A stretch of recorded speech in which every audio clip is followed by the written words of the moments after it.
প্রিয় দর্শক, সাম্প্রতিক বিষয় মুক্ত আলোচনার অনুষ্ঠান তৃতীয় মাত্রা দেখবার জন্য আপনাদের প্রত্যেককে সাদর আমন্ত্রণ।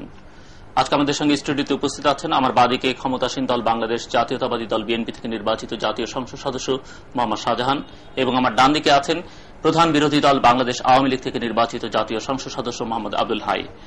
মাননীয় সংসদ সদস্য, পবিত্র রমজান মাস শুরু হলো, আপনি নিশ্চয়ই বিভিন্ন সংবাদপত্র দেখেছেন।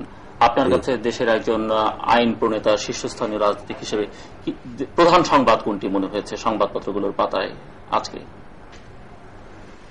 ধন্যবাদ দিলু সাহেব। আমি যেহেতু রমজান মাসের প্রথম রমজান, এই জন্য মায়ের রমজানকে মোবারকবাদ জানিয়ে এবং আপনাদের চ্যানেলকে আমাদেরকে অনুষ্ঠানে আহ্বান করার জন্য বিশেষ আমাকে আমার নিজের পক্ষ থেকে এবং আমার এলাকার পক্ষ থেকে ধন্যবাদ জানাই।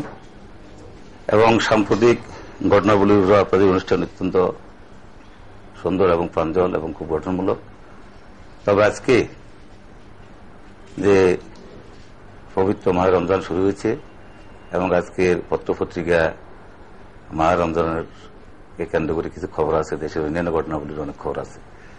তার মধ্যে যে আমার কাছে যে একটু জনগণের গুরুত্বপূর্ণ ভূমিকা, যে রমজান মাসে একটু শান্তি শৃঙ্খলার জন্য সরকার যে ব্যবস্থাগুলো গ্রহণ করেছে। কারণ মানুষ যদি একটি পবিত্রতম মাসে যদি একটু শান্তি শৃঙ্খলা আরামাসে থাকে, সুন্দরভাবে ব্যবসা বাণিজ্য করতে পারে, আইন শৃঙ্খলা যদি ভালো থাকে, তাহলে মানুষের কাছে এটা খুবই ভালো লাগবে।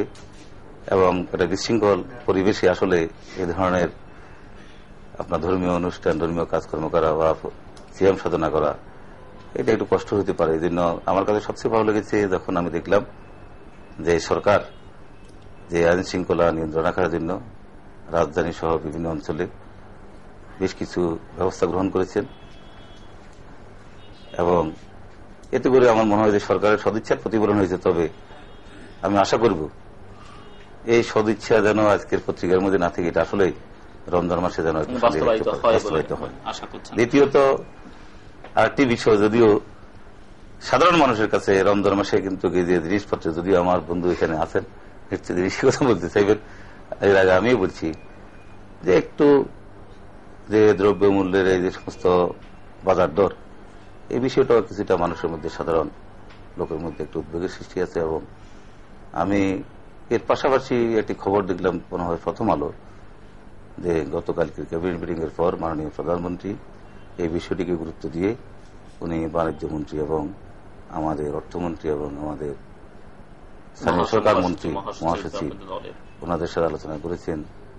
আমার বিশ্বাস এই বিষয়েও একটা গুরুত্বপূর্ণ সিদ্ধান্ত নিচ্ছে আসবে। একজন মেম্বার পার্লামেন্ট হিসেবে একজন সাধারণ নাগরিক হিসেবে পরিবর্তন হতে পারে। আর কোন বিষয় বলবেন না? প্রধানত দুটি বিষয় বলেছেন আপনি কি মনে করেন যে আপনার কাছে সংবাদপত্রের পাতার গুরুত্বপূর্ণ সংবাদগুলোর মধ্যে কোন বিষয়টিকে আপনি একজন জনগণের প্রতিনিধি হিসেবে গুরুত্বপূর্ণ মনে করছেন? পবিত্র উনি দুটি বিষয় বলেছেন প্রথম দিনে। সর্বপ্রথমে আপনাকে ধন্যবাদ। আমরা যখন কথা বলছি আসলে অনুষ্ঠানের এটি রমজানের দ্বিতীয় দিন। চ্যানেল আয়ের পক্ষ থেকে আপনারা আমাকে ডেকেছেন, এজন্য আমি ব্যক্তিগতভাবে আপনাদেরকে আমার অঞ্চলের জনগণের পক্ষ থেকে এবং আমার পক্ষ থেকে ধন্যবাদ জানাচ্ছি। আপনি সহ আপনার এই চ্যানেল আয় যে সমস্ত কর্মকর্তা যারা এই অনুষ্ঠান পরিচালনা করছেন তাদের সবাইকে আমি ধন্যবাদ জানাচ্ছি। সাথে সাথে আমি বিএনপি মাননীয় সংসদ সদস্য আমার ভাই শাহজাহান ভাইকেও ধন্যবাদ জানাই। এই অনুষ্ঠানে আমরা একসাথে আলোচনায় আসছি। তো আজকে সংবাদপত্রে অন্য দিনের মতো আমি বলবো না, অনেক বিষয়ই অন্য দিনে অনেক সংবাদই গুরুত্ব বহন করে, কিন্তু আজকে রমজানের দিনে জিনিসপত্রের দাম যে হু করে বেড়েছে এবং ক্রয় ক্ষমতার বাইরে, আপনি পত্রিকা দেখছেন যে গতকাল বাজারে প্রচন্ড ভিড় হয়েছে ক্রেতার এবং জিনিসপত্রের দাম আসলে খুব বেশি। এটা আমি ব্যক্তিগতভাবে মনে করি যে এটা একটি সরকারের ইনিশিয়াল স্টেজে এটা একটি ব্যর্থতা। এটা যদি একটি প্রিভেন্টিভ মেজার গভর্নমেন্ট আরো আগের থেকে নিতেন, তারা গভর্নমেন্ট নিতে নিতেন তাহলে জিনিসপত্রের দামটা আসলে এইভাবে বেড়ে যেতে পারত না। আরো আগে এর জন্য প্রিভেন্টিভ মেজার নেওয়ার দরকার ছিল। উনি বলছেন যে সরকারের দায়িত্বের মধ্যে পড়ে এই একটি প্রাক প্রস্তুতিমূলক ব্যবস্থা গ্রহণ করা, যেটি সরকার করতে ব্যর্থ হয়েছে বলে উনি বলছেন। এবং আমরা লক্ষ্য করছি যে বাণিজ্য মন্ত্রণালয়ের সঙ্গে এখন স্বরাষ্ট্র মন্ত্রণালয়কে মাননীয় প্রধানমন্ত্রী দায়িত্ব দিয়েছেন এটিকে নিয়ন্ত্রণ করবার জন্য। এটি কি একেবারে শেষ মুহূর্তের উদ্যোগ নয়, আপনি কি মনে করেন? আসলে বিষয়টাকে এবং এটি নিয়ে অনেকদিন যাবতীয় কথা বলা, দ্রব্যমূল্যের বিষয়টি বিশেষ করে পেঁয়াজ মায়া রমজানকে কেন্দ্র করে যে এসেছে তা নয়, দ্রব্যমূল্যের বিষয়টি কিন্তু বেশ কিছুদিন যাবতীয় অনেকদিন যাবত আছে এবং প্রতি বছরই কিন্তু রোজার সময় এটি একটা সুযোগ, মোটামুটি ভাবে বিষয়টি এর আগে থেকে আলোচিত হচ্ছে। তবে যেহেতু আমাদের চিরাচরিত নিয়ম অনুযায়ী যখনই রমজান মাস আসে তখনই কিন্তু এই বিষয়টি বেশি গুরুত্ব পায়। যেমনি ভাবে তাদের কাছে গুরুত্ব, তেমনি ভাবে সরকারের গুরুত্ব, তেমনি ভাবে সবাই দৃষ্টি আকর্ষণ করে। কারণ আমি আগে বলছি যে মাসটিতে সিএমের মাস, মানুষ একটু যদি সব দিকে যদি একটু ভালো সাপোর্ট পায়, একটু ভালো পরিবেশ পায়, তাহলে একটু তারা ভালোভাবে তাদের ধর্মীয় কাজ করতে পারে। সেই কারণে গত রমজানের আগে গুরুত্বটা একটু বেশি। তবে বিষয়টিকে যদি আপনি দেখেন, এখন কিন্তু আসলে বাজারটা কিন্তু বাজারের সরবরাহটা, জিনিসপত্র কেনা বেচা করাটা কিন্তু এখন সরকারের দায় দায়িত্ব নেবে। যে দেশে ওপেন লাইসেন্স থাকার কারণে, মুক্ত বাজার অর্থনীতির কারণে, ওপেন মার্কেট হওয়ার কারণে মানুষ, ব্যবসায়ী জিনিসপত্র বিদেশ থেকে সে ক্রয় করে ইম্পোর্ট করে দেশে বিক্রি করে, বিক্রি করার পর একটা মার্জিন সে নিচে লাভ করবে। এবং এখানে সে মার্জিনটা কতটুকু হবে সেটা কিন্তু দেখার জন্য কিন্তু বাণিজ্য মন্ত্রণালয়ের একটা দায়িত্ব রয়েছে এবং সরকারের দায়িত্ব অবশ্যই আছে। এবং সেটা যদি অসাধু ব্যবসা কোনরকম হোর্ডিং করে বা অন্য কোনো কিছু করে বা সে বাজারে, যেমন আমার বন্ধু আব্দুল সাহেব, ওনার থেকে আপনি শুনলেন, উনি বললেন যে গতকালকে বাজারে ক্রেতার সংখ্যা বেশ ছিল। এবং আমি দেখছি যে শুধু ক্রেতা নয়, সাথে সাথে কিন্তু দ্রব্যমূল্য কিন্তু জিনিসপত্রের কিন্তু খুব একটা অভাব ছিল না, দ্রব্যের সরবরাহ কিন্তু প্রচুর ছিল।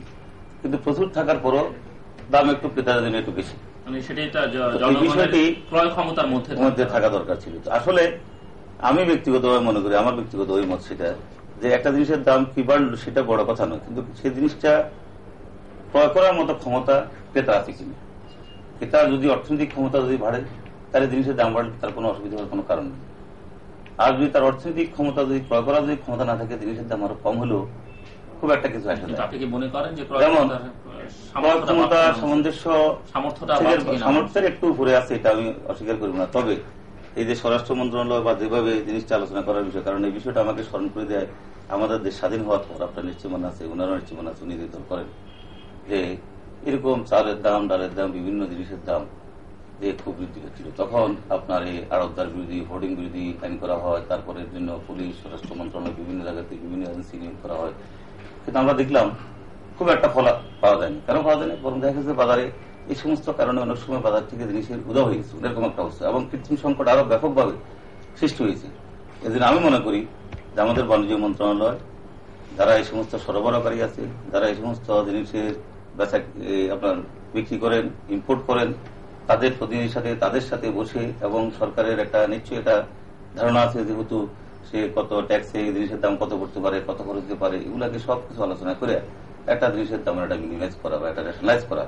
এবং মাননীয় সংসদ সদস্য, আপনি নিশ্চয়ই লক্ষ্য করেছেন যে ওনাদের সরকারের আমলে যিনি শিল্প বাণিজ্য মন্ত্রী ছিলেন, তিনি এটি সাংবাদিক সম্মেলনে বলেছেন যে আপনারা যখন এই ধরনের মিটিং করেন তখনই দাম আরো হয়। এটা কিন্তু আমাদের কিন্তু এই কথাটা কিন্তু একেবারেই না, কারণ উনিও যখন বাণিজ্য মন্ত্রী ছিলেন তখনও এইভাবে দেখা গেছে বৈঠক করার পর দাম বাড়ছে। এর আগে আমি এই বাংলাদেশের স্বাধীনোত্তর সরকার যখন ছিল তখনও কিন্তু জিনিসের এরকম একটা ক্রাইসিস ছিল। তখন দেখা গেছে যে এই সমস্ত আইন কারণ, এই যে আমাদের অনেক বন্ধু আপনাদের এখানে আপনার এই আলোচনায় আমি দেখছি অনেকে বলছেন যে আমাদেরকে আমরা নতুন করে পার্লামেন্ট আইন পাস করবো, আইন করে আমরা জিনিসের দ্রব্যমূল্য রোধ করবো। আমার মনে হয় যে আসলে আইন করে দ্রব্যমূল্য রোধ করার ব্যাপারটা নয়, কারণ যেহেতু বাজারটা মুক্ত বাজার অর্থনীতি, সেখানে হ্যাঁ আপনার হয়তো কোনো মূল্য নিচ্ছে কিনা, অতিরিক্ত কোনো দাম নিচ্ছে কিনা সেটা দেখার জন্য আমার মনে হয় যে বাণিজ্য মন্ত্রণালয় তাদের সাথে বসে এবং জিনিসের কষ্ট কত লাভ করবে, কি অবস্থা, কি সবকিছু বিবেচনা করে আমার মনে হয় যে একটা দায়িত্ব, একটা আলোচনা করলে এবং দুই পক্ষ মিলেই যদি একটা বাজার দর যদি একটা নির্ধারণ করে, আমার মনে হয় আমাদের ক্রেতাদেরও সুবিধা হবে। বাজারের মধ্যে যদি একটা সংখ্যা, এই যে অনেকের যে আপনি কৃষ্ণ অনেকে বলছি যে আমাদের খরচ বেশি, আমরা এই দামে বিক্রি করতে কি, এইসব প্রশ্নগুলো তখন থাকবে না। আমি মনে করি এইভাবে জিনিসটা এটা ওনার বক্তব্যের প্রেক্ষিতে তো আপনি মোটামুটি শুনলেনই, বলবার কিছু আছে? বলার তো আমি যেটা বলতে চাই সেটা হচ্ছে আসলে জিনিসপত্রের দাম ক্রয় ক্ষমতার বাইরে, জিনিস এত বেড়েছে। যেমন পেঁয়াজের দাম 3 গুণ বেড়ে গেছে, 10 টাকার কাঁচামরিচ 30 টাকা আজকে বাজারে। এই রেটে বাড়লে এটা কিন্তু ক্রয় ক্ষমতার মধ্যে থাকার কথা না, একটু বেশি আছে, সেটাকে কমিয়ে ক্রয় ক্ষমতার বেশ বেশি। এবং এই দায়িত্বটা কোন অবস্থাতেই শাহজাহান ভাই বলছেন যে আমাদের সময় যেটা বলছে সেটা দেশ স্বাধীন হওয়ার পরে তখন একটি খুব একটা অ্যাবনর্মাল টাইম, 60 টাকা পর্যন্ত হয়েছে কেজি। হ্যাঁ, প্রতি টাইম আমি বলছি যে দাম যে গভর্নমেন্টের সময়ই বাড়ুক, সাফারিং যখন পাবলিকের হবে তখন তার দায়ভারটা সরকারকে অস্বীকার করার কোন সুযোগ আমাদের মতো দেশে আছে বলে আমি মনে করি না। সরকারকে অবশ্যই সে দায়ভার বহন করতে হবে এবং সরকারের ব্যর্থতা তাকে স্বীকার করতেই হবে যে এটা তাদের ব্যর্থতার কারণে হয়েছে। না সরকারে আছেন শাহজাহান ভাইরা, আমার ব্যর্থতার দায় দিলে তো আমি কেউ মানবে না দেশের লোক। এখানে আপনি যে কথা বলছেন যে আসলে একেবারে সমস্ত আমরা আজকে দুনিয়ায় কিন্তু সরকারের নিয়ন্ত্রণ কমানোর জন্য আস্তে আস্তে যে কোনো বিষয়ের উপর কিন্তু সরকারের নিয়ন্ত্রণ কিন্তু আপনি পৃথিবীর বিভিন্ন দেশে দেখেন আস্তে আস্তে নিয়ন্ত্রণটা কিন্তু হ্রাস পাচ্ছে, নিয়ন্ত্রণ কিন্তু বাড়ছে না। এবং আপনি আমাদের দেশে এটা আমাদের দেশে এখনো আছে, আমাদের দেশে এখনো আছে, সরকার আমাদের দেশে এখনো আছে এসেছে। আমরা তারপরে আমার মনে হয় যে এখানে মুক্তবাজার অর্থনীতিতে শুধু সরকার দায়িত্ব বলে চলবে না, এখানে আপনার মতো আমার মতো যারা সচেতন আছি, যারা পার্লামেন্ট মেম্বার, বেসিক দায়িত্ব তো সরকারের নিতেই হবে, সকলেরই এই বিষয়ে দেশের মানুষের সবারই দায়িত্ববান হওয়া দরকার। এবং যারা ব্যবসা করেন এই যে পেঁয়াজ রসুন এই সমস্ত জিনিস বিভিন্ন জিনিসের তাদেরকেও দায়িত্ব দিতে হবে, তাদেরও ভূমিকা আছে। এর ভিতরে ব্যবসায়ীরা অসৎ ব্যবসায়ী তো থাকতে পারে, আমরা চাই অসৎ ব্যবসায়ীদের আমরা চাই এই বিষয়ে আপনাদেরকেই নিতে হবে, আমি আপনাদেরও সহযোগিতা চাই। আমরা সকলের সহযোগিতা করে একটা আলোচনার ভিতরে একটা সমঝোতার ভিতর দিয়ে আমাদের দেশের মানুষের ক্রয় ক্ষমতার নাগালের মধ্যে আমরা জিনিসপত্রের দামটাকে রাখতে চাই। এবং যদি কোন জিনিস যেটা আমাদের দেশে হয়তো উৎপাদন সম্ভব নয়, হয়তো ইম্পোর্টের কারণে অনেক জিনিসের দাম বেশি হতে পারে, সেটা কিন্তু আমার হাতে নয়, তারপরও আমরা সেখানে কাজ করতে পারি। মানুষের আমরা পার্চেসিং ক্যাপাসিটিটা যদি বাড়ানোর জন্য কোনো কিছু করা যায় কিনা, অর্থনৈতিক কর্মকাণ্ড সেখানে আরো বাড়ানো যায়, অন্য ধরনের কোন মাননীয় প্রধানমন্ত্রী আজকে দেখে যে জিনিসটা আজকে বলছে, আমি পত্রিকা দেখছি, সবাই দেখছেন যে রাগারাগি করছে, জিনিসপত্র দাম বাড়তেছে কিন্তু বেশ কিছুদিন ধরে। এটা যদি আর 10 দিন বা 15 দিন আগে ইনিশিয়েটিভটা নিত তাহলে দেখতেন যে ওই যে জিনিস আপনার বাড়িতে আনতে হচ্ছে তারপর যদি আপনার ট্যাক্স কমাই দিলি দাম হয়তো এইভাবে বেড়ে যেত না। না, সেটি তো ধরেন প্রধানমন্ত্রী, মাননীয় প্রধানমন্ত্রী সব বিষয়ে যে আগের থেকেই ইয়ে হবেন, উনি তো দায়িত্ব বন্টন করে দিয়েছেন। উনি একটা সার্টেন স্টেজে এসে হয়তো মনে করেছে যে ওনার ইন্টারভেন করা দরকার, উনি করেছেন, সেটি করেছেন। আরেকটা আগে হলে হয়তো ভালো।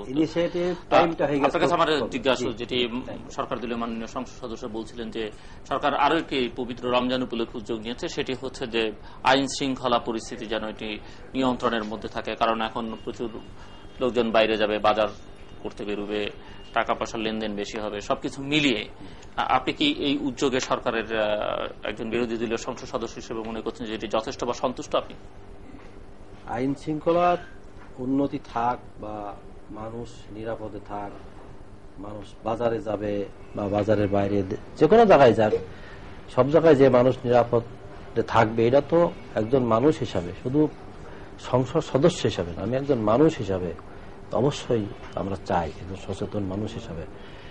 তো আমাদের দেশে আসলে আইন শৃঙ্খলার অবস্থাটা এখন কি সেটা দেখার বিষয়। যেমন আমি আমার অঞ্চলের কথা বলি, আমি সাধারণত তার অঞ্চলের কথা বলছেন, দৈনিক পত্রিকায় দেখছি খুন, তারপরে নারী ধর্ষণ, শিশু হত্যা, মানে এমন ধরনের অপরাধের যে অপরাধগুলো খুবই নিম্নমানের অপরাধ, সেগুলো আমাদের দেশে সংঘটিত হচ্ছে। আমার অঞ্চলে যেমন ধরেন, আমাদের অঞ্চলে মানুষ সন্ধ্যার পরে কেউ ঘর থেকে বেরোতে পারে না। আপনার নির্বাচনী এলাকা না আপনার পুরো গোটা? আমার নির্বাচনী এলাকা তো বটেই, এবং আমার জেলার এলাকা তো অনেক আগে থেকেই, আমার জেলার 4টি, আমার জেলা ছাড়া আরো যে নির্বাচনী এলাকা আছে, এরা অলমোস্ট আপনি ওই 10 ডিস্ট্রিক্টের বলতে পারেন যে দক্ষিণ পশ্চিমাঞ্চলের 10 জেলায় দিন দিন আইন শৃঙ্খলার অবস্থার অবনতি হচ্ছে, যেটা আমাদের সরকারের আমলে শেষের দিকে আমরা এসে যে এটা উন্নতি হয়েছিল, যে টেরোরিস্টরা তারা আত্মসমর্পণ করার পরে তাদের মধ্যে পুলিশ ক্যাম্পগুলো করে বিভিন্ন জায়গায়, যেমন এক্সট্রা 23টা 28টা পুলিশ ক্যাম্প আমাদের জেলায় হয়েছিল। আমাদের জেলায় 6টা থানা, 6টা থানায়, সেখানে 6টা থানার জায়গায় এই 6টা ছাড়াও আরো 28টা পুলিশ ক্যাম্প আমাদের সময় স্থাপিত হয়েছিল, করে প্রত্যেকটি ক্যাম্পে 20 জন করে স্টেট জেলায়, প্রত্যেক জেলায় যশোরে, চুয়াডাঙ্গায়, আপনার কুষ্টিয়া, মেহেরপুর এবং মাগুরা সব জেলাতে, আমার নিজের জেলার কথাই বলি, জেলাতে আরো অ্যাডিশনাল 28টা ক্যাম্প করা হয়েছিল, স্থায়ী পুলিশ ক্যাম্প, যেখানে প্রত্যেক ক্যাম্পে 20 জন করে পুলিশ দিয়ে এই পুলিশ এবং 6টা থানার পুলিশেরা মিলিয়ে অপারেশন করে সন্ত্রাসীদেরকে অস্ত্র সমর্পণ করতে বাধ্য করা হয়েছিল। বাধ্য করার পরে যারা অস্ত্র সমর্পণ করছে তারা কি আবার সন্ত্রাসী, আমরা যখন তত্ত্বাবধায়ক সরকার ক্ষমতায় আসার পরে আমাদের সময় ধরা পড়ল, আত্মসমর্পণ করলো, জামিন তারা পেল না, এরপরে তারা হোস্টাইল হয়ে আত্মসমর্পণ করার সবাই কিন্তু জেলে দেননি। সবাই জেলে, আমি তো দেখছি অনেক, যেমন আমাদের জেলা দেখছি, আপনাদের জেলায় কি হয়েছে না, কিন্তু আমাদের জেলায় পশ্চিমাঞ্চলের অনেক যারা এই সরবরাহ পার্টি বলেন বা কমিউনিস্ট পার্টি বলেন, বিভিন্ন যে নামে থাকুক, গণমুক্তি পার্টি, তারপরে কি আত্মসমর্পণ করার পর আপনাদের সরকারের শেষের দিকে আমি দেখছি যে আমি হঠাৎ করে রাতে দেখলাম অনেক লোক যে আনসার একটা বিরাট বাহিনী, এরা কারা, এরা আপনার এই যে পুনর্বাসন করা হয়েছে এদেরকে, যারা আত্মসমর্পণ করছে। আজকে আবার পত্রিকা দেখি বিভিন্ন ভাবে আবার খবর পাচ্ছি যে যারা কিছুদিন আগে মারা গেল, কয়েকজন সন্ত্রাসী মারা গেল, নিশ্চয়ই আপনি দেখছেন, সেই সন্ত্রাসীরা কিন্তু তারা আত্মসমর্পণ করছিল এক সময়, তাদের আত্মসমর্পণ করার পর আপনারা তাদেরকে কিন্তু পুনর্বাসিত করেছিলেন। আমাদের সময় যারা পুনর্বাসিত হয়েছিল তারা এখনো চাকরিতেই আছে, তারা আনসার আছে, ব্যাটালিয়ান আনসার আছে, এইগুলো আছে, তারা কেউ ব্যাক করে না। অনেকেই কিন্তু যারা জেলে ছিল তারা আমাদের দেশে বোঝেন কোর্টের, হাইকোর্ট, নিম্ন আদালতে না হলে হাইকোর্টে আসে, যে কোনো ভাবে জামিনের খোঁজও সবাই রাখা যায় না। অনেক দুর্ধর্ষ ক্যাডার বা অনেকগুলো মার্ডার কেসের আসামি তারা জামিন নিতে আসলো কিনা সেটি খোঁজ পেলে নিশ্চয়ই জামিন দেওয়া বন্ধ না হতো, সেই ব্যবস্থা আপনারা করতে না, আমরা সেটা খোঁজই জানবে এটাকে, এই খোঁজ জানা খুব কঠিন ব্যাপার, সম্ভব হয় না। ফলে যে কোনো ফাঁকে তারা জামিন হয়ে চলে গেছে। আইনি না বলছি, সেটা আইনি প্রক্রিয়ার মধ্যে জামিন পাওয়ার যোগ্য হলেই তো জামিন পাবেন। জামিন পাওয়ার যোগ্য হওয়া ধরে একটা 10টা মার্ডার কেসের আসামি, এই লোকটা জামিন পাওয়ার যোগ্য, এই কথা যদি বলা হয় তো ঠিক হবে, কিভাবে অ্যাকসেপ্ট করা হবে? জামিন পেয়ে যায়, যাই হোক, আইনের ফাঁকে, আইনের মার পেছে জামিন পেয়ে, ওই যে আমরা ধরছিলাম তারা বরং আমাদের পার হইল হোস্টাইল। এখন অলমোস্ট সবাই যারা জেলে ছিল সবাই বেরিয়ে গেছে। আপনাদের তো দোনাদের দক্ষিণ পশ্চিমাঞ্চল তো আসলে বরাবরই আইন শৃঙ্খলা কিন্তু বিশেষ একটা এলাকা, আইন শৃঙ্খলা আসলে এখন বোধহয় এটা শুধু ওনাদের উদ্বেগের ব্যাপার না, এটা আমাদের উদ্বেগ, সর্বোচ্চ খারাপ পর্যায়ে চলছে। এবং আপনারা সেটা সেই এখন চলছে সবচেয়ে বেশি খারাপ অবস্থা। এবং আপনাদের সময় শেষ পর্যায়ে যখন আপনারা কিছু অপারেশন করেন, কিছু আত্মরক্ষণের ব্যবস্থা করেন, ঠিক একইভাবে এখনো সেখানে যৌথবাহিনী নিয়োগ করা হয়েছে, এখনো সেখানে বিশেষ সাঁড়াশি অভিযানের মাধ্যমে অস্ত্রধারীকে গ্রেপ্তার করা হচ্ছে। এবং আমি তো মনে করি যে কিছুটা উন্নতির দিকে আছে, এখন পর্যন্ত যখন আপনি তো নিশ্চয়ই এখন সংসদ সদস্য, কিন্তু তখন পার্টি সেক্রেটারি জেনারেল ছিলেন, নিশ্চয়ই আপনি জানেন আপনার থানা তো অনেকগুলো হত্যাকাণ্ড হয়েছিল, অনেক লোক মারা গেছে নাকি ওই সরকার আমলে, তারপর জিরাজও মারা গেছে, তার আমাদের দলীয় প্রতিনিয়ত মারা যায়,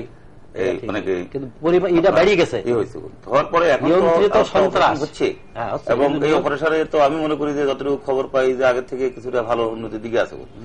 এখন আপনি যেটা হাইকোর্টের কথা দিতে বলছেন, আমরা নিশ্চয়ই সরকারের কোন জামিন হয়নি, এদের জামিন হয়েছে আইনের পথে, সে আইনি প্রক্রিয়া যে জামিন হয় সেখানে আমাদের তো রোধ করার কিছু নেই, সেটা রোধ করার একটা আছে, সেটি হলে আপনি যদি বিরোধী দলের পার্লামেন্টে যদি আমরা একটা কনসেনসাসে আসি, যদি অপরাধগুলোকে চিহ্নিত করি, যেমন আজকে আমরা কিছু কিছু অপরাধের ক্ষেত্রে এই যে স্পিডি, এই যে ট্রাইব্যুনাল আপনারা করছি, তারপরে আপনার তাড়াতাড়ি আপনার সংক্ষিপ্ত আদালত করতেছি, তার আরো কিছু কিছু সংশোধন করছি, এগুলোর সাথে আপনারা সহ যদি পার্টিসিপেট করি, যদি আমরা না পুরো অবশ্যই করতে হবে, কারণ জনগণের স্বার্থে করতে হবে। আপনি যদি এই ধরনের একটা সশস্ত্র বাহিনীকে নতুন করে সন্ত্রাসে যারা মানুষের জীবনকে বিপন্ন করবে, আপনি নিজে বলছেন যে রাত্রিবেলা বাইরে হওয়ার, রাজনৈতিক সদিচ্ছা যদি না থাকে তাহলে আসলে এটা করা খুব, রাজনৈতিক সদিচ্ছা থাকলে হবে না, রাজনৈতিক সদিচ্ছার সাথে সাথে আপনাকে যে মিনস গুলো অ্যাপ্লাই করা হবে সেগুলো এফেক্টিভ করতে হবে। কারণ আমি রাজনৈতিকভাবে বললাম যে আমি দেশটাকে ভালো চাই, কিন্তু আমি দেশটাকে ভালো রাখার জন্য কি কি কাজ করতে হবে, তাদের উপর দায়িত্ব দিব। তারা যদি সেভাবে যদি কাজ না করে, তাদের সেই কাজ যদি আমি তাদের করতে না পারি, সেখানে যদি আমি যদি তাদের ব্যবস্থা নিতে না পারি, এবং 6টা থানায় যে আমাদের অঞ্চলে করতে না পারি, সম্ভব তাহলে কিভাবে হবে? সেই পুলিশ কিন্তু এখনো আছে, কিন্তু এখন হচ্ছে না। এইটা এটা কোশ্চেনেবল ব্যাপার। সেই পুলিশই আছে, ক্যাম্পই আছে, আমাদের এখন হচ্ছে না। আমার মনে হয় যে আপনাকে এইসব বিষয় নিয়ে আমাদেরকে আসলে কিছু কার্যকরী পদক্ষেপ গ্রহণ করতে হবে। সেই পদক্ষেপগুলো কিন্তু একতরফা সরকারের পক্ষে সম্ভব না, একতরফা আপনার কিছু কিছু বিষয় আছে যেগুলোর ব্যাপারে আমাদের একটা কনসেনসাস দরকার। সরকারি দল, বিরোধী দল, সেটা যেমন আজকে আপনাদের অঞ্চলে নিশ্চয়ই আপনাদের আওয়ামী লীগ করেন, তাদেরকে চেয়ে কিন্তু আপনার ক্ষতিগ্রস্ত করা হচ্ছে না, আমাদের অনেক লোক ক্ষতিগ্রস্ত হচ্ছে। এবং আমাদের এমপিরা যেরকম তাদের থেকে আলাপ করলে তারাও বলে যে আমরা অন্যান্য অঞ্চলে যেভাবে আমরা এমপিরা ঘুরে ফিরে করতে পারি, আপনাদের সেই দক্ষিণ পশ্চিমাঞ্চলে সেই 10টি জেলা সেই পরিবেশ নাই। আপনাকেও আমি জিজ্ঞাসা করলাম, আপনিও বললেন আপনার কাছে আমার জিজ্ঞাসা, একই অবস্থা, এটার পরিবর্তন আসা দরকার। আপনার এলাকার অবস্থা কি? বিশেষ করে আমার এলাকা সন্ত্রাসের না, আমার গ্রেটার নোয়াখালীতে আপনি ভালোই বলছেন যে একসময় আমাদের নোয়াখালী কিন্তু বিশেষ করে আমি জাস্ট এটা ওনাকে আসলে রাজনৈতিক কারণে বলছি না, বা রাজনৈতিক একটা তর্কের কারণে আমি এটা বাস্তবতা উপলব্ধি করার জন্য বলছি যে আপনারা নিশ্চয়ই শুনেছেন যে আমাদের গ্রেটার নোয়াখালীর ফেনী এবং লক্ষ্মীপুর একটা সন্ত্রাসের জনপদ ছিল। বিশেষ করে আমাদের জলাল হাজারীর ইয়েতে তার যে ক্লাস কমিটি, তার স্টিয়ারিং কমিটি, এই সমস্ত কমিটির সদস্যদের অত্যাচার, নির্যাতনে এমন একটা ভয়াবহ অবস্থা সৃষ্টি হয়েছিল যে ফেনী শুধু আমাদের দেশে, আমাদের দেশের বাইরের মানুষের কাছে সন্ত্রাসের কারণে পরিচিতি অর্জন করেছিল। তার লক্ষ্মীপুর আপনার তাহেরের সেই ব্যাপার, নুর ইসলাম হত্যাকাণ্ডের নিউজ আজকের পত্রিকাতেও আছে, আজকেও তার ওয়াইফের সাক্ষী আছে, তার লাশটা পর্যন্ত পাওয়া যায় না। এবং সেখানে নট অনলি নুর ইসলাম, তখন আমাদের বিএনপির প্রায় 100-র উপরে কর্মী আপনার হত্যা করা হয়েছে। ফেনীতে 100-র উপরে কর্মী, তুষার, তারপর নাসের টাসের সবাইভাবে 1000 কর্মী ডিল মিশুদি পর্যন্ত অত্যাচার করা হয়েছে। তো সেখানে স্বাভাবিকভাবে একটা পরিবর্তনের পর একটা প্রতিক্রিয়া স্বরূপ আমরা মনে করি একটা সাংঘাতিক কিছু হবে। কিন্তু আজকে আমি বলি যে আইন শৃঙ্খলার প্রশ্নে যে সরকারের সদিচ্ছা, তার সবচেয়ে বড় প্রমাণ ফেনীতে প্রতিশোধমূলক যে ঘটনাগুলো ঘটার দরকার হওয়ার কথা ছিল স্বাভাবিক প্রক্রিয়ায়, কিন্তু সেটা হয়নি। লক্ষ্মীপুরে সেটা হয় নাই। আজকে লক্ষ্মীপুর অনেকটা কিন্তু আগের চাইতে অনেক বেশি শান্তি বিরাজমান, ফেনীতে আগের চাইতে অনেক বেশি আপনার শান্তি বিরাজমান। তো এখানে সম্ভব হচ্ছে কি জন্য? সেখানকার যারা সংসদ সদস্য ছিলেন তাদেরও আন্তরিকতা আছে, সেখানে প্রশাসনিকভাবে যতটুকু তাদেরকে গিরাফ করা যায় নিশ্চয়ই আমাদের সংসদ সদস্যরা চেষ্টা করেছেন। আমার নিজের এলাকা নোয়াখালীর কথা বলি, সেখানে আইন শৃঙ্খলা আপনি নিশ্চয়ই জানেন 1996 সালে প্রথম যে ছেলেটি শহীদ হয়, সেই ছেলেটির বাড়ি কিন্তু আমার এলাকা জাফরুল্লাহ সুমন। যে সে 23 তারিখে যেদিন আমাদের বর্তমান মাননীয় বিরোধী দলের নেত্রী তৎকালীন প্রধানমন্ত্রী যেদিন শপথ গ্রহণ করেন, তার আধা ঘন্টা পর যুবলীগের কিছু কর্মী তাকে তার একটা জানাজার থেকে আসার পরে তাকে হত্যা করছে। হত্যা করার পরে সেখানে তো সেই হত্যাকাণ্ডের প্রতিক্রিয়া স্বরূপ আরেকটা হত্যাকাণ্ড সংঘটিত হয়নি। বা আমাদের সরকার আসার পর, সেই সরকারের পরে আমাদের সরকার আসছে, আমি তখন এমপি ছিলাম, এখন আছি, এ ধরনের কোন ঘটনা কিন্তু ঘটে নাই। এবং আজকেও আমরা এবং আমরা এখনো আপনি আমাদের ভদ্রলোক তারা তো তার মেরে ফেলছে, তার ছেলেরে মারছে,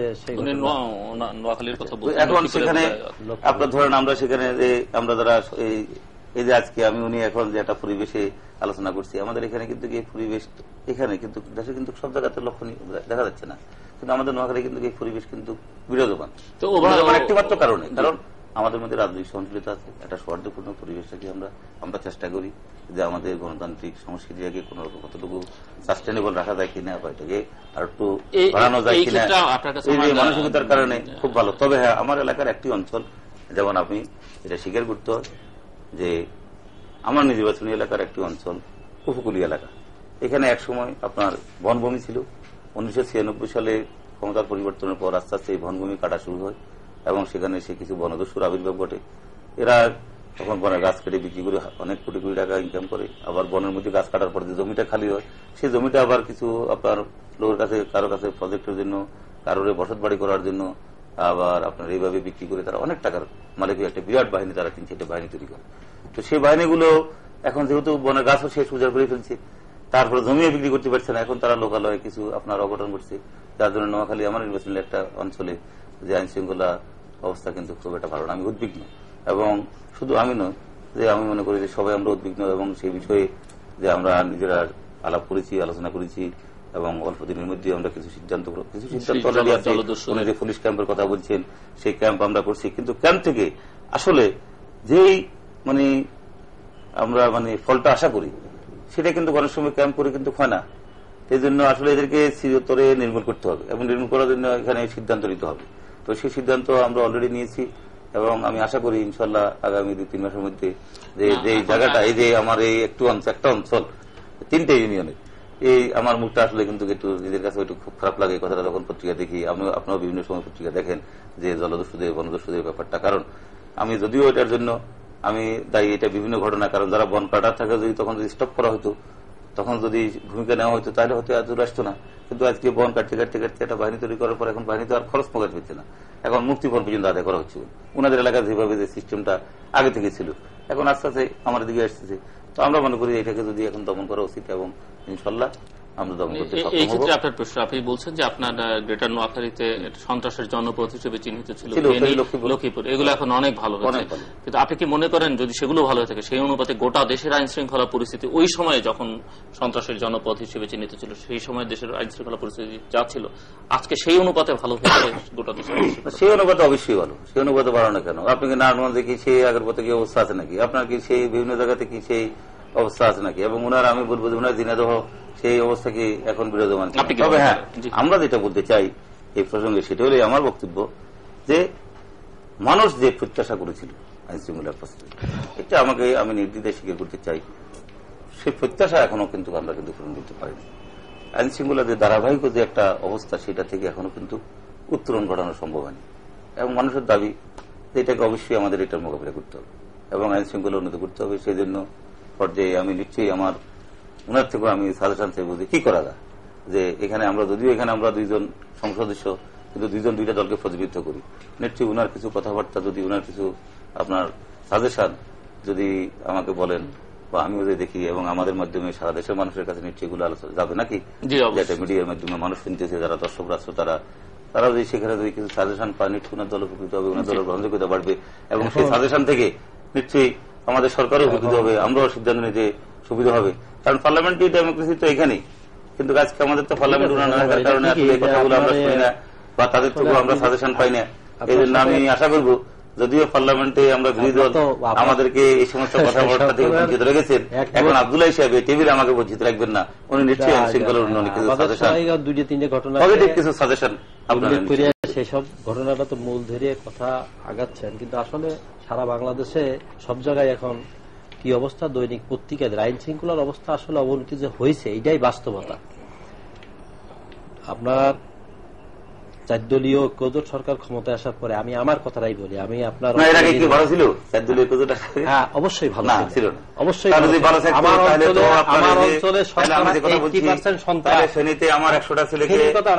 অঞ্চলে আমার শুল্কবার কথা আমি বলি, লক্ষ্মীপুরে 100টা আমার 150 কর্মীর হাত পা ভেঙে পঙ্গু করে দেওয়া হয়েছে, বুঝলেন, এবং অসংখ্য মিথ্যা মামলা।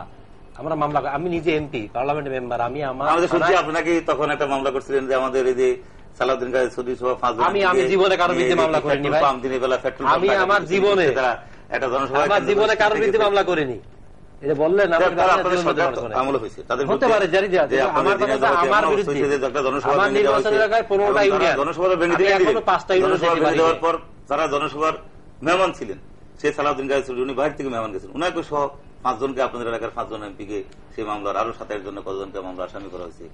আইন শৃঙ্খলা তখন ভালো ছিল, এটা কি নমুনা? এটা একটা রাজনীতি, এটা ইন্ডিভিজুয়াল ঘটনা বললেন, কিন্তু 80% আমাদেরকে কেউ কাউকে দোষারোপ না করে দমন হয়ে গিয়েছিল। আমার যেটা ব্যক্তিগত অভিমত আজকে যেখানে আমার প্রতিভা আপনি একটা সেকেন্ড আমার অভিমত আপনার সুবিধা জানা বলছি, আইন শৃঙ্খলাটার ব্যাপারে এখানে কেউ কাউকে দোষারোপ না করে আসলে আইন শৃঙ্খলাটা আমাদের দেশে কেন খারাপ হচ্ছে, এটাকে উত্তরণের পদ্ধতি কি, পথ কি এবং কি করা উচিত, আমার মনে হয় এই বিষয়টাকে আমাদেরকে খুব চিন্তা করা দরকার।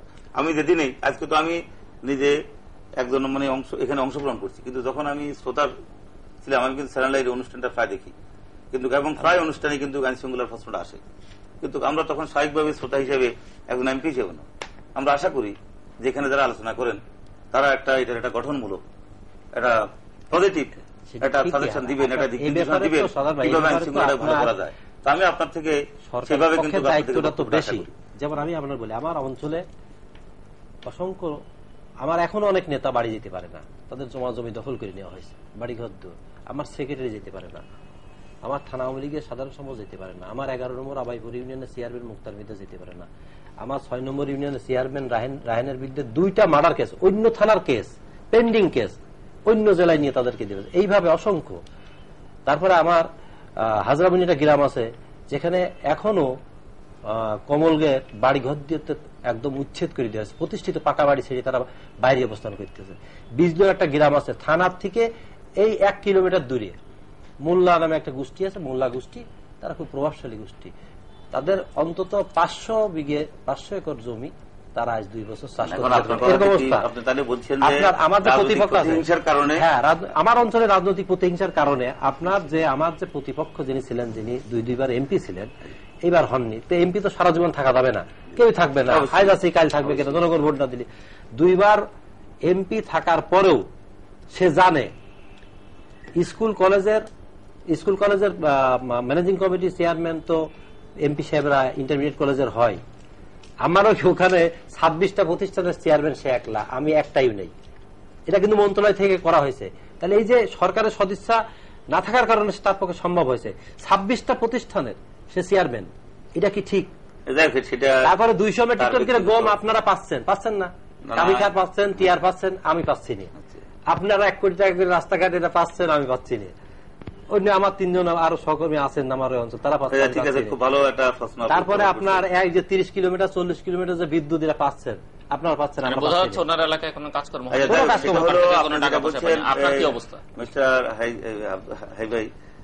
আমি উনার প্রথম উনার এখানে আইন শৃঙ্খলার কথাটাই বলতে চাই। সেটা হলো যে উনি বলছেন যে ওনার এখানে আইন শৃঙ্খলার আজকে এটা অনেকটা রাজনৈতিক প্রতিহিংসার কারণে, কিন্তু উনার এখানে যখন 1996 সালে উনি যখন এমপি ছিলেন না, ওনাদের সরকার ছিল, তখন আমাদের আব্দুল ওয়াহাব সাহেব এখানকার এমপি ছিলেন। উনি আমি দেখছি উনি পার্লামেন্টে দাঁড়িয়ে উনাকে কান্নাকাটি করতে দেখছি। উনি বলছেন পার্লামেন্টের ফ্লোরে দাঁড়িয়ে বহুদিন হোম মিনিস্টার দৃষ্টি আমি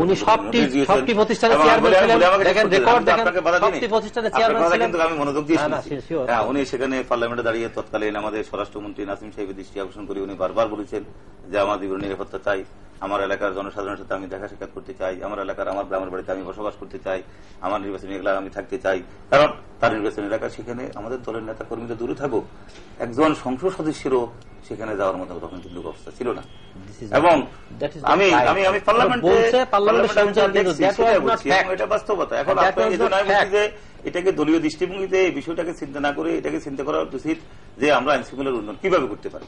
কারণ আজকে আমাদের অনেক কর্মী, শুধু আপনার এখানেও আমাদের দেশে অনেক কর্মী, যেমন আমার নির্বাচনী এলাকা, আমি নিজে সংসদ ছিলাম, কিন্তু তখন সরকার ছিল আপনাদের, আমাদের ছাত্র দলের যুব দলের অনেক কর্মী বোন পরীক্ষা দিতে, সেখানে তাকে পরীক্ষা দিতে দেওয়া হয়নি, ইন্টারমিডিয়েট পরীক্ষা। অনেক ছেলে পরীক্ষা দিতে পারেন, অনেকে বাড়ি থাকতে পারেন, অনেকে। কিন্তু আজকে আপনি দেখেন, আমি আজকে অন্য কথা আমি বলবো না, আমার নির্বাচনী এলাকার আপনি খবর নিয়ে দেখেন, আমার এলাকায় রাজনৈতিক কারণে কোনো একটি মামলা হয় নাই, রাজনৈতিক কারণে আমি যারা এই কাজগুলো করছে তাদের কাউকে কিন্তু গ্রেফতার করা হয়নি, তারা বাড়িতে থাকতে পারে। আমার এলাকার অনেক চেয়ারম্যান, আপনাদের আওয়ামী লীগের এই নেতাও আছে, আওয়ামী লীগ সমর্থন করে এরকম চেয়ারম্যানও আছে, তারা নির্বিঘ্নে তাদের এলাকায় তারা চেয়ারম্যানই করতেছে, তাদেরকে সেখানে গম দেওয়া হচ্ছে, তাদেরকে সেখানে টাকা দেওয়া হচ্ছে, তারা তাদের কাজ করছে। কিন্তু নেই। এখন কথা হলো যে এটাকে কেন সম্ভব হয়েছে? এটা সম্ভব হয়েছে একটি কারণে, কারণ আমি আগে বলছি যে আমাদের এখানে যারা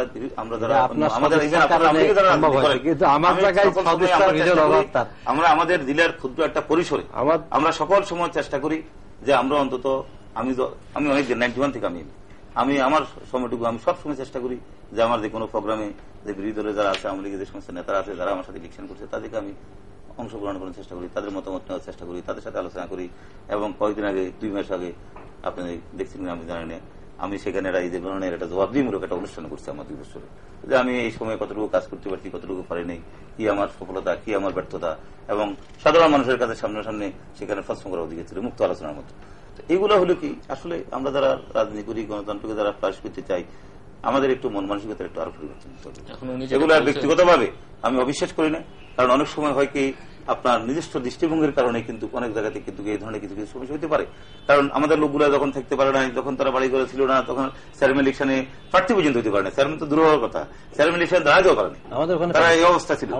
সেখানে এই অবস্থাতে সেটার প্রতিহিংসা স্বরূপ কিছু ঘটনা যে ঘটে নাই তা আমি বলবো না, কারণ মতো আমি একেবারে ঢালাওভাবে কিছু ঘটে নাই এই কথা বলার আমি বলতে চাই না। কারণ আমি আগে বলছি যে আমি চাই উন্নয়নটা কিভাবে করতে হবে, এটার একটা আমি চাই যে আমাদের একটা সুন্দর একটা গঠনমূলক আলোচনা করতে চাই। আর উনার এখানে উন্নয়নের যে কথা বলছেন, যেমন উনি বলছেন ওনার এলাকা উনি গম পান নাই, উনি টাকা পান নাই, উনার এলাকা। তারপরে যে কমিটিগুলোর ব্যাপারে আসলে 26টা কমিটি প্রতিষ্ঠানের স্কুল কলেজ, যে এটা নিশ্চয়ই আপনি যদি পার্লামেন্টে গিয়ে শিক্ষামন্ত্রীর দৃষ্টি আকর্ষণ করে নোটিশ দিলাম, আপনাকে কথা দিলাম আপনার একজন কলিগ হিসেবে সেখানে আপনার এই বিষয়টা পার্লামেন্টে নোটিশ দিছি, নোটিশ স্পিকার ডিসপোজ করছে, মন্ত্রণালয়ে পাঠাইছে, আপনি বলেন। আর দ্বিতীয়ত আমি যেটা জানি সেটা হলো যে আপনার এই যে ফুড ফরওয়ার্ডস এর ব্যাপারে আপনার এলাকায় আপনার 63 টন গম দেওয়া হয়েছে আপনাকে ভিত্তিতে। আমি আপনাকে বলি, আমাকে শেষ করতে দেন, কারণ এই বিষয়টা আমি জানি, যেহেতু আমি এই কমিটির সভাপতি, সংসদীয় স্থায়ী কমিটির। অন্য বিষয়টা হয়তো আমার না জানা থাকতে পারে। সেখানে আপনাকে 63 টন গম দেওয়া হয়েছে যে আপনাকে টিয়ারের, আপনাকে সেখানে 100 মেট্রিক টন গম দেওয়া হয়েছে আপনাকে অ্যাজ এমপি আপনার ডিস্ট্রিবিউট করার জন্য টিয়ারের। আমি বলি কাবিকার 15 লক্ষ টাকা 17 লক্ষ 12,000 টাকা সেখানে আপনার রাস্তাঘাট করার জন্য এখনো কাবিকার কোনো গম আমরা বরাদ্দ করিনি। এই যে বরাদ্দ, এই বরাদ্দের মধ্যে কিন্তু ঠিকই আছে, আমি আপনার কোনোভাবে আপনি বঞ্চিত হয়েছে। এই কারণে আপনার গত বছর যে টিয়ারের 100 টন দিয়েছেন, এইটা গত বারও দিয়েছেন, তার আগের বারও দিয়েছেন, দুইবারই দেখেন আমি যেটা দিছি আমার তালিকা বা আমার সুপারিশ টাকা হয়নি বলে দুইবারই কিন্তু আমাকে হাইকোর্টে কেস করে সেই প্রজেক্ট বন্ধ করে রাখতে আছে। তাহলে আমাকে বন্ধ করতে আছে যখন কাজটা তো হচ্ছে না। তো এখন কেস যদি টিয়ারের বা হাইকোর্ট কোন যদি রায় দেয় সেখানে যেখানে আমি কেস করতে বাধ্য হয়েছি, যেখানে গভর্নমেন্ট হাইকোর্টের রায় মেনে নিতে বাধ্য, সেখানে আপনার কিছু করার নাই। আমি অ্যাসিওর করতে চাই এই বিষয়টাকে, আমি আপনাকে অ্যাসিওর করতে চাই আপনাকে এইবার যে অ্যালার্টমেন্টটা দেওয়া হয়েছে সেটা আপনি সেইভাবে আপনি স্কিম দেন, সেভাবে দেন এবং আমরা সেটা দেখবো। এবং আপনি যদি সেখানে